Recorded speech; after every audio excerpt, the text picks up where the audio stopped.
थोड़ा सिंप्लीफाई करने के लिए 3 पार्ट्स में डिवाइड कर देता हूँ। इसकी जो फर्स्ट कैटेगरी है वो एक माइथोलॉजिकल कैटेगरी हम कह सकते हैं, जहाँ पर हमें एक विलन और एक हीरो, यानी कि विलन में रक्तबीज नाम का एक दुष्ट असुर देखने को मिलता है, जिसने भगवान शिव की प्रार्थना करके उनसे वरदान प्राप्त कर लिया कि वो कभी भी मरे ना, या फिर अगर उसकी खून की बूंद गिरे तो अगला एक और रक्तबीज पैदा हो जाए, यानी कि अ लॉट ऑफ सेना, अ लॉट ऑफ पावर, तो फिर जंग जीतना तो बनता है। सारे सुर यानी कि देवता और प्रांगण के और सारा मंत्री सभी मिलकर के ट्राई करते हैं, लेकिन रक्तबीज का खात्मा नहीं कर पाते। तो जाकर के अगेन शिव जी से प्रार्थना करते हैं, तो पार्वती मैया जो होती है वो अपना ही एक रूप काली माता के रूप में लेकर के आती है, और कपाल in kind of we can say skull, half skull कह सकते हैं इसे, तो अपने खड़ग के साथ में माँ काली रक्तबीज के हर रूप को मार करके जमीन पर एक भी खून की बूंद नहीं गिरने देती, और उसे पी करके पूरी तरीके से रक्तबीज को खत्म कर देती है। तो पार्ट 1 कैटेगरी यहाँ पर फिनिश होती है। पार्ट 2 यानी कि जो इसकी कैटेगरी 2 है, इसके अंदर होता यह है कि गलती से जो ऊपर ब्रह्मलोक में जो फाइटिंग चल रही है, तो वहाँ से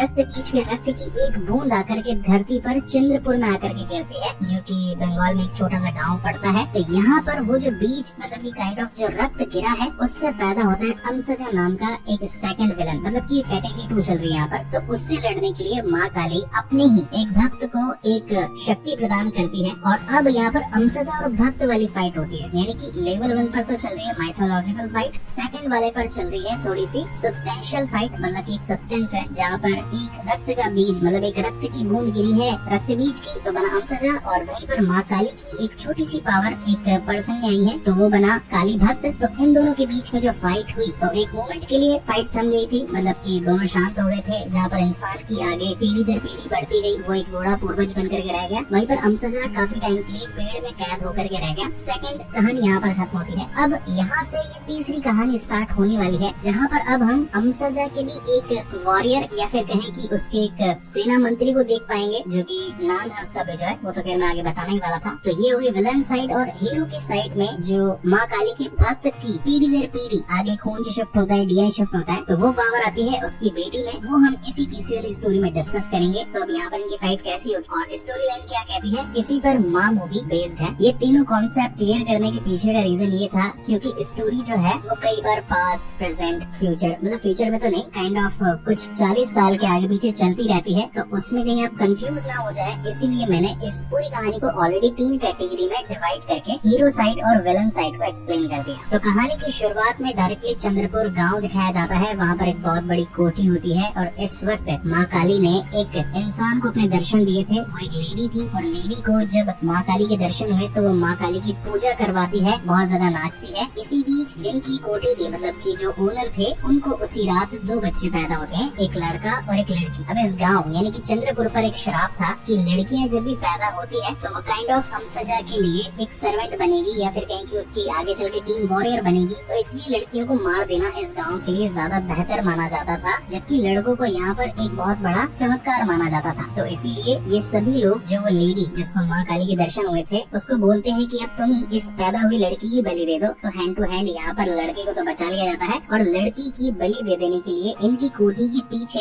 एक बहुत बड़ा जंगल टाइप सा था, वहाँ पर एक बहुत बड़ा पेड़ भी था, और एक बलि देने जैसी प्लेस भी बनी हुई थी, तो वहाँ पर लेडी जाकर के उस लड़की की बलि दे डालती है। और अब यहाँ से कहानी 40 साल आगे शिफ्ट होती है। अब जो शुरुआत में मैंने आपको जो माइथोलॉजिकल स्टोरी बताई थी रक्तबीज और माँ काली वाली, तो यहाँ पर कहानी की मेन लीड कैरेक्टर यानी कि अंबिका, जो कि एक स्कूल टीचर होती है, वो सभी बच्चों को इस स्टोरी के बारे में सारी इन्फॉर्मेशन दे रही होती है, और तभी वहाँ पर कहानी का मेन लीड कैरेक्टर या फिर कहें कि शुभांकर पहुँच जाता है। तो ये दोनों हस्बैंड वाइफ होते हैं, जो कि इस वक्त अपनी बेटी के साथ में बैठ करके लंच कर रहे होते हैं। अब जिनकी बेटी होती है उसका नाम होता है श्वेता, और बेसिकली श्वेता एक काफी इंटेलिजेंट और तेज दिमाग लड़की होती है, जिसके पढ़ाई में अच्छे नंबर आते हैं, और वो हर वक्त क्यूरियोसिटी में रहती है, उसकी ड्राइंग भी बड़ी प्यारी होती है। इसी बीच में शुभांकर को रात को अपने घर से यानी कि अपने गाँव से चंद्रपुर से कॉल आता है कि आपके पिताजी की तबीयत बड़ी खराब है, प्लीज आप उनसे मिलने के लिए आ जाइए, वो आपसे लास्ट बार मिलना चाहते हैं, क्योंकि आप तो शहर में जाकर के बस गए, पिताजी की किसी ने देख रेख करी नहीं, और अब उनका अंतिम वक्त आ गया है। तो यहाँ पर शुभांकर अपनी वाइफ अंबिका को ये बोल करके जाता है कि वो जो चंद्रपुर गाँव है, वहाँ पर काफी सारी पुरानी भूत पिशाच की बातें फैली हुई है कि लड़कियाँ अपशगुन मानी जाती थी, और मेरी बहन के साथ में भी खराब कांड हुए थे, और वो प्रॉपर्टी तो वैसे भी एक तरीके से देखा जाए तो विनाशक है, या फिर कहें कि श्रापित है, तो अगर बुलाया गया है तो सिर्फ मैं अकेला ही चला जाता हूँ, तुम यहाँ पर रहकर के श्वेता का ध्यान ध्यान रखना। अब नेक्स्ट मॉर्निंग शुभांकर जी निकल पड़ते हैं चंद्रपुर के लिए। अब ये बात पता चल जाती है श्वेता को कि उसके पापा एक रात पहले अपनी पुरानी हवेली चंद्रपुर में चले गए हैं। अब जो श्वेता थी उसे कई बार उस पेड़ के या फिर कहें कि वो जो जंगल वाला उस कोठी के पीछे का जो एरिया था वहाँ के विजन्स आया करते थे, और एक बार तो उसने अपनी ड्राइंग में भी या फिर कहें कि टैबलेट में एक पेंटिंग भी बनाई थी जो कि सेम उसी पेड़ जैसी दिखा करती थी। मीनवाइल सीन शिफ्ट होता है कोठी के पास में। जब तक शुभांकर जी यहाँ पर पहुँचते हैं उनके पिताजी की डेथ हो चुकी होती है। तो यहाँ पर जो शुभांकर के बड़े भाई साहब होते हैं मिस्टर जॉय, पूरा नाम है जयदेव, तो जयदेव भी बोल सकते हैं, बंगाली में ओ की मात्रा ज्यादा लग जाती है, रसगुल्ला तो रोशगुल्ला बन जाता है। तो जयदेव का कहना था कि बेसिकली ये जो प्रॉपर्टी है शुभांकर ये तुम्हारी ही है, मतलब कि फादर के बाद तो बेटे की ही होती है सारी प्रॉपर्टी। तो तुम चाहो तो इसे आगे कंटिन्यू कर सकते हो और न चाहो तो फिर इसको सेल आउट करके जो पैसा मिलेगा वो मैं तुम्हें दे दूंगा। तो शुभांकर कहता है कि ठीक है, ये प्रॉपर्टी वैसे भी कभी मेरे काम की थी नहीं, मैं वैसे भी इस गाँव में कभी रहा नहीं, शहर के अंदर ही मेरी सारी पढ़ाई वगैरह हुई है, तो आपको अच्छा से डीलर देख करके इसकी बढ़िया सी डील करवा दीजिए और आपका बहुत बहुत धन्यवाद रहेगा। तो अब इसी रात को सारा अपना काम खत्म करके जैसे ही शुभांकर अपने घर के लिए निकल रहा होता है कि तभी उसके पैर पर पेड़ की एक छोटी सी जड़ चिपक जाती है बाय मिस्टेकन, और रास्ते में आगे जाते वक्त उसकी कार अचानक से खराब हो जाती है। वो कार स्टार्ट करने की कोशिश भी करता है, लेकिन तब तक वो जो पैर से जो जड़ चिपकी हुई थी उस जड़ ने बाहर निकलकर अपने हाथ पैर फैला लिए थे। काइंड ऑफ आप इसे मार्वल मूवी का ग्रूट समझ सकते हैं इस आत्मा को। ये बिल्कुल उसकी तरह तो नहीं, लेकिन काफी सारी पावर्स रखा करती थी ये जड़। तो ये अपने आप का जब फुल फॉर्म ले लेती है तो अमसजा में बदल जाता है ये पूरा का पूरा दानव, और वहाँ पर शुभांकर का मुंह पूरा जकड़ लिया जाता है और कार को एकदम से ब्लास्ट कर दिया जाता है, और ये एक हादसा लगे इस टाइप का थोड़ा इंसिडेंस क्रिएट कर दिया जाता है। नेक्स्ट मॉर्निंग जब जयदेव शहर आकर के अंबिका को ये सारी बात बताता है कि फादर की डेथ के बाद में शुभांकर जब घर के लिए निकल रहा था श्रद्धांजलि वगैरह लेकर के, उनकी राख वगैरह लेकर के, तो उस बीच रास्ते में उसकी कार का एक्सीडेंट हो गया, इसलिए वो मारा गया। मगर हमारे पास जो प्रॉपर्टी है उसने मुझे कहा था मरने से पहले कि इसे बेच देना, तो अगर तुम चाहो तो मैं एक अच्छा सा बायर ढूंढ करके ये प्रॉपर्टी सेल कर दूंगा। तो अंबिका भी सोचती है कि ठीक है कोई बात नहीं, बच्ची की आगे पढ़ाई होगी, खर्चे वगैरह होंगे, शादी भी होगी तो पैसा काम में आएगा। तो जयदेव को वो बोल देती है कि ठीक है आप ये प्रॉपर्टी को सेल आउट वगैरह कर दीजिएगा। लेकिन इस बीच क्या होता है कि जिस डीलर से जयदेव बात करता है वो मेन प्रॉपर्टी ओनर यानी कि अभी जो अंबिका है उससे मिलना चाहता होता है। तो जयदेव कॉल लगाता है अंबिका को और बताता है कि डीलर मुझे मिल गया है, लेकिन वो तुम्हारे साथ 1 to 1 बैठ करके बातचीत करना चाहता है। मतलब कि नेगोशिएशन होता है प्रॉपर्टी में कि आप 90 ले रहे हो कि 92 ले रहे हो कि 100 ले रहे हो, ऐसे ऊपर नीचे करके। तो अब अंबिका को ये डील क्रैक करने के लिए चंद्रपुर में जाना पड़ता है। तो इस बीच श्वेता उसे बार बार फोर्स करती है कि मम्मी मैं भी आपके साथ जाऊंगी। मम्मी यानी कि अंबिका जी मना कर देती है कि नहीं बेटा वो गाँव खतरनाक है, लड़कियों के लिए अच्छा नहीं है, और ऊपर से तुम्हारे पापा ने मना भी किया था। तो यहाँ पर श्वेता का कहना था कि अगर जिस तरीके से पापा गए आप भी गए वापस आए तो फिर मेरा क्या होगा, इसलिए मुझे तो आपके साथ में चलना पड़ेगा। और देविका के काफी जोर देने पर फाइनली ये दोनों उस चंद्रपुर गांव में जाने के लिए तैयार हो जाते हैं। अब यहाँ का थोड़ा सा एनवायरनमेंट दिखाया जाता है, काफी ज्यादा ग्रीनरी होती है, और फाइनली ये लोग उस महल तक पहुँच जाते हैं, काइंड ऑफ हवेली भी कह सकते हैं। अब यहाँ हवेली के एक केयर टेकर हुआ करते थे दद्दा जी तो बूढ़े हो चुके होते हैं। तो उनका बेटा विकास, तो विकास नाम थोड़ा बोलने में अच्छा प्रोनाउंस नहीं करता है तो उसको विकास बोलेंगे। विकास की वाइफ होती है नंदिनी, और नंदिनी की एक बेटी होती है दीपिका जो कि ऑलमोस्ट सिमिलर एज की होती है श्वेता के। इन दोनों की ही देखते देखते दोस्ती हो जाती है। अब एक दिन रात को ऑटोमेटिकली टैबलेट में उस पेड़ की डिजाइन बन जाती है, यानी कि ये बात वो अमसजा दानव जान गया था कि जिस लड़की का मुझे बरसों से इंतजार है, जो मेरा खात्मा कर सकती है या फिर जो मेरा आगे काम कर सकती है, वो इस धरती पर आ गई है, तो मुझे अब उसको अपने कब्जे में लेना होगा। जिसके बाद सीन शिफ्ट होता है नेक्स्ट मॉर्निंग। ये दोनों ही फ्रेंड्स आपस में बैठ कर बातचीत करने लगती है, जहाँ पर श्वेता अपने टैबलेट, अपनी स्टडीज और अपने बाकी सारे खिलौनों के बारे में बताने लगती है। तो वहीं पर दीपिका भी अपने गांव के बारे में बताती है, अपने पेरेंट्स के बारे में बताती है कि वो किस तरीके से मेहनत करते हैं इस पूरे घर की या कहें कि हवेली की देखरेख करते हैं। इसी बीच यहाँ पर गलती से दीपिका को श्वेता के टैबलेट में उसी भूतिया पेड़ की डिजाइन दिख जाती है, जिसे देख करके दीपिका हैरान परेशान हो जाती है और बताती है कि ये तो द्वैतो है। द्वैतो यानी कि काइंड ऑफ डीमन या फिर मॉन्स्टर जो कि लड़कियों को उठा करके ले जाता है। श्वेता बताती है कि ये डिजाइन पहले भी काफी बार मेरे दिमाग में आई है। दीपिका बताती है कि ये तो हमारे घर के पीछे यानी कि हवेली के पीछे ही है। अब श्वेता उस पेड़ को देखने की क्यूरियोसिटी में हवेली के पीछे वाले एरिया में चली जाती है, जहाँ पर जाना प्रतिबंधित था, यानी कि बिल्कुल जाने की मनाही थी। अब इस बीच जब वो जा रही थी तो ऐसा लग रहा था कि कोई शख्स है जो छिप छिप कर पीछे से श्वेता को और दीपिका को देख रहा है। लेकिन तभी जब उनके ऊपर कुछ हमला होने वाला था कि वहाँ पर अंबिका पहुँच जाती है और दोनों बच्चों को अंदर आने के बारे में कहती है। इसी बीच नंदिनी अपनी बेटी पर बहुत ज्यादा गुस्सा करती है और दीपिका को बोलती है कि जब तुझे पता है कि वहाँ पर द्वैतो रहता है तो तू गई ही क्यों? अब एक तो उसे मार पड़ती है, और दूसरी एक एज में प्यूबर्टी जब हिट होती है तो लड़कियों के पीरियड्स आना स्टार्ट हो जाते हैं। तो हिंदी में इसे माहवारी कहते हैं, यानी कि मासिक चक्र, जिन 4 दिनों में गर्ल्स को ब्लीडिंग वगैरह होती है। तो ये अब दीपिका के स्टार्ट हो गए होते हैं। नंदिनी और ज्यादा हैरान परेशान हो जाती है और कमरे में ले जाकर के अपनी बेटी को बंद कर देती है, धुआं धूप करती है, मतलब कि उसकी नजर उतारती है। लेकिन ये सारी चीजें काम नहीं करती, क्योंकि रात को अमसजा आकर के दीपिका को उस बंद कमरे की खिड़की को तोड़कर अपने साथ ले जाता है। जब ये बात उसके माता पिता यानी कि विकास और नंदिनी को पता चलती है तो इस बात का दोषी अंबिका को ठहराती है और बोलती है कि तुम्हें यहाँ पर आना ही नहीं चाहिए था, ना तो तुम लोग यहाँ पर आते, ना ही मेरी बेटी गायब होती। अब सोचो मेरे परिवार का क्या होगा। अब इस बात की छानबीन करवाने के लिए अंबिका यहाँ पर पुलिस वाले को बुला लेती है। तो इंस्पेक्टर साहब हर चीज की जाँच पड़ताल करने लगते हैं और गाँव वालों से पूछने लगते हैं कि क्या आपके साथ पहला कभी ऐसा हुआ है। जिस पर गाँव वालों का कहना था कि हाँ हुआ है, हमारी बेटियां भी गायब हुई है, लेकिन 4 दिनों बाद वापस से लौट कर आ जाया करती थी, इसलिए कभी पुलिस में कंप्लेंट वगैरह नहीं लिखवाई। इस बात को सुन करके इंस्पेक्टर साहब बहुत ज्यादा हैरान होते हैं और नेक्स्ट डे पूरी तहकीकात करने के लिए खुद ही निकल पड़ते हैं। लेकिन अंबिका भी उनके साथ जाने के लिए तैयार हो जाती है। आगे जाते वक्त अगेन उनको ऐसा लग रहा होता है कोई तो शख्स है या फिर कोई तो ऐसी पावर है जो कि हम पर नजर बनाए रख रही है, हमें वॉच कर रही है, लेकिन इस बीच उसका पता नहीं चलता। वहीं दूसरी तरफ घर आने पर उसकी बेटी श्वेता बहुत ज्यादा डरी हुई होती है। तो श्वेता पूछती है कि आखिर गाँव से लड़कियों के गायब हो जाने के पीछे का रीजन क्या है। तो अब यहाँ पर अपनी सेकंड वाली कैटेगरी जो है, यानी कि सब्सटेंशियल फाइट जो हुई थी अमसजा और भक्त के बीच में, यहाँ उसकी पूरी डिटेल मिलती है। तो हुआ ये था कि जब ब्रह्म युग में या फिर ब्रह्म लोक में जो रक्त बीज की माँ काली के साथ में फाइट हुई थी, तो रक्त बीज अपनी पावर्स को बढ़ाने के लिए जितना भी खून गिर रहा था तो अपनी वो टीम अप बढ़ाता जा रहा था, अपने वॉरियर्स को बहुत ज्यादा मल्टीप्लाई करता जा रहा था। लेकिन माँ काली के कपाल वाले और खड़ग वाले पावर्स जो हथियार थे उनके आगे टिक नहीं पाया वो। अब जो हालांकि एक बूंद इस धरती पर आकर के गिरी थी तो उसमें ये पावर नहीं थी कि अगेन रक्त बीज को डेवलप करता है। रक्त बीज बहुत ज्यादा पावरफुल असुर था। तो अमसजा जो था वो अंश तो रक्त बीज का ही था, लेकिन वो अपने आप को ज्यादा मल्टीपल सैनिकों में बदल नहीं सकता था। तो वो क्या करता था कि जो भी लड़कियां चंद्रपुर गांव की अपने प्यूबर्टी हिट करती थी, यानी कि मासिक चक्र की अवस्था में आ जाया करती थी, तो उनके पेट में वो अपना बीज डाल दिया करता था ताकि वो लड़कियां उस अमसजा की गुलाम बन जाए और लड़कियों की ढेर सारी टीम को बना करके फिर माँ काली के भक्त को पूरी तरीके से नष्ट करवा देना चाहता था, ताकि अमसजा यानी कि रक्त बीज का पुराना बदला वो माँ काली से ले सके। तो यही रीजन था कि पिछले काफी सालों से, मतलब कि ऑलमोस्ट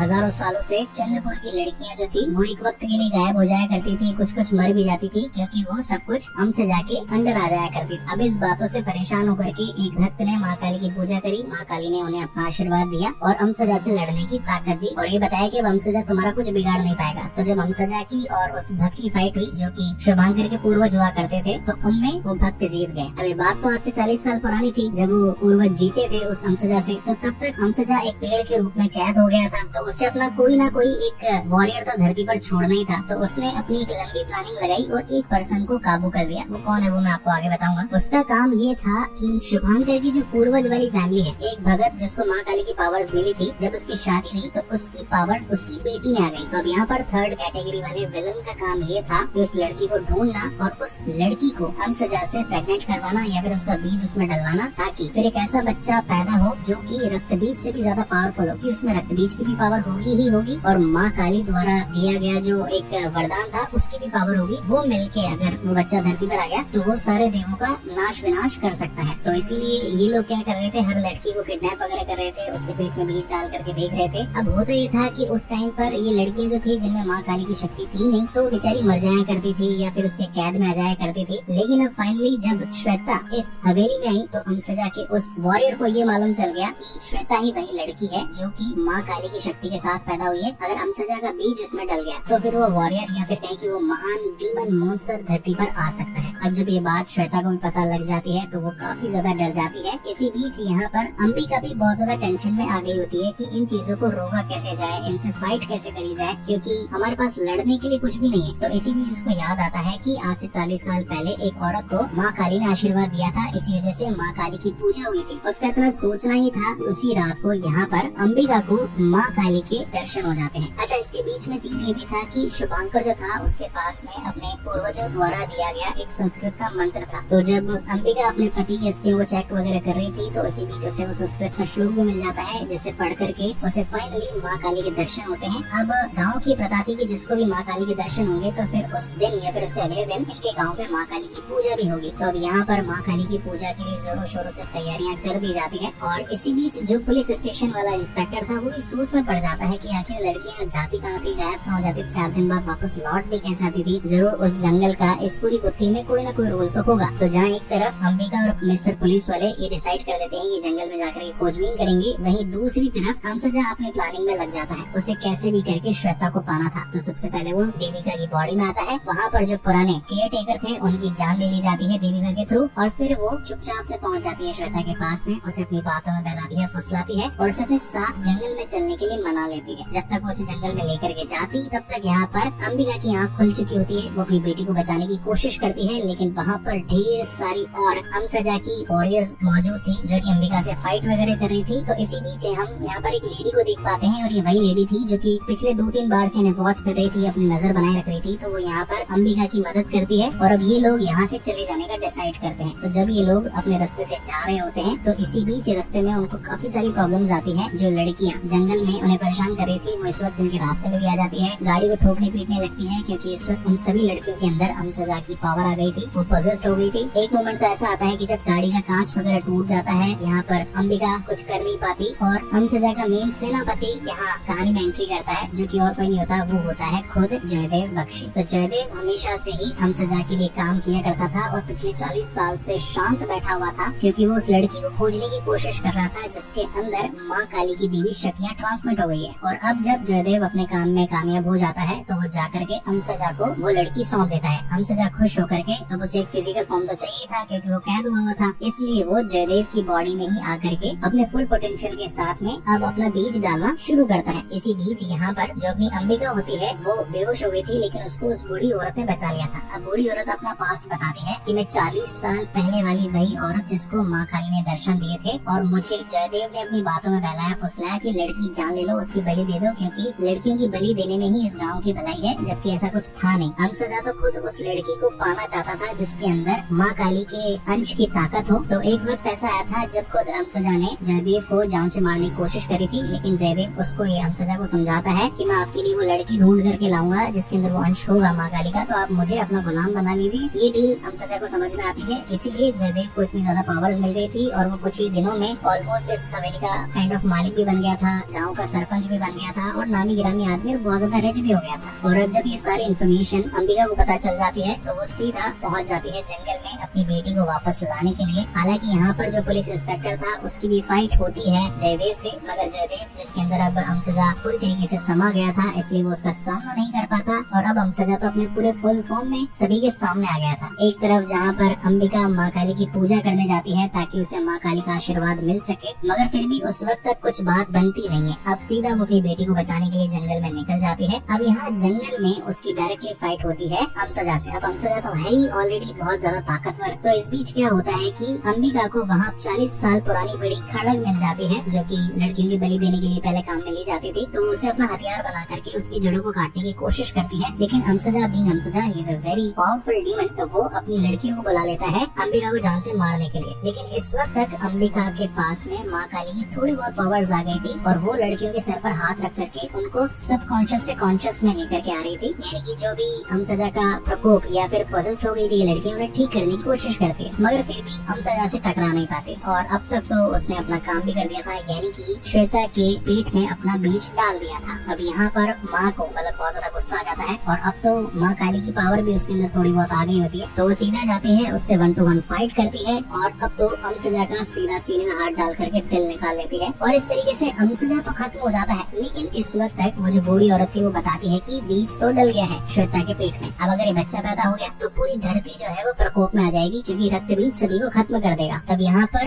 एक माँ के रूप में माँ काली अगेन धरती पर आती है। सबसे पहले तो श्वेता के पेट से उसका बीज निकालती है और जितनी भी और लड़कियाँ थी जो कि हमसजा से प्रेग्नेंट हो गई थी उनके भी शरीर से धरती से उनका बीज निकाल देती है, ताकि कभी रक्त बीज या उसका वॉरियर हमसजा का कोई भी अंश धरती पर बचे ही ना। और इस तरीके से ये मूवी यहीं पर खत्म होती है। अब इस मूवी के एंडिंग में एक पोस्ट क्रेडिट सीन भी है जहाँ पर हम शैतान मूवी का टाइटल ट्रैक सुन पाते हैं और उसी आर माधवन के कैरेक्टर यानी कि शैतान को देख पाते हैं, जो कि इस वक्त हमसजा की राख को अपने हाथ में लेकर के उसकी पावर्स को अपने अंदर एनहांस्ड यानी कि थोड़ा सा एब्जॉर्ब वगैरह कर लेता है। अब ये काइंड ऑफ कह सकते हैं कि शैतान मूवी का प्रीक्वल होगा, जहाँ पर इस तांत्रिक को उस राख से अपनी ताकतें मिली होगी जिस वजह से उसने शैतान पिक्चर के अंदर लड़कियों को कब्जे में करके बहुत सारे खुद के काम करवाने शुरू कर दिए थे, या फिर ये भी हो सकता है ये उसका एक सीक्वल हो जहाँ पर अब शैतान का एक अलग ही रूप दिखाई पड़ेगा विद अनसजा पावर्स। तो कुल मिलाकर के इसका जो यूनिवर्स है वो भी मार्वल सिनेमैटिक यूनिवर्स की तरह बहुत बड़ा होने वाला है, जहाँ पर अच्छे सीजीआई, अच्छे वीएफएक्स और एक अच्छी स्टोरी लाइन भी हम इंडियन व्यूअर्स को देखने के लिए मिलेगी। आई होप गाइस की डिटेल्ड वीडियो, ये डिटेल्ड एक्सप्लेनेशन आप लोगों को पसंद आई होगी। अगर आई है, सब कुछ स्टोरी समझ में आई है, तो जाते जाते इस पूरी मेहनत के लिए एक लाइक जो बनता है। और अगर चैनल पर पहली बार आए हैं तो प्लीज इसे सब्सक्राइब भी जरूर कीजिएगा, क्योंकि ऐसी वीडियोस बनाने में हमें सचमुच बहुत मेहनत लगती है। नेक्स्ट वीडियो आप कौन सी टॉपिक पर चाहते हैं, please let me know in the comment section. वो वीडियो भी हम जल्द से जल्द लाने की कोशिश करेंगे। सो तब तक के लिए keep watching and stay safe and thank you so much guys for watching this long video. मिलते हैं अगले वीडियो में।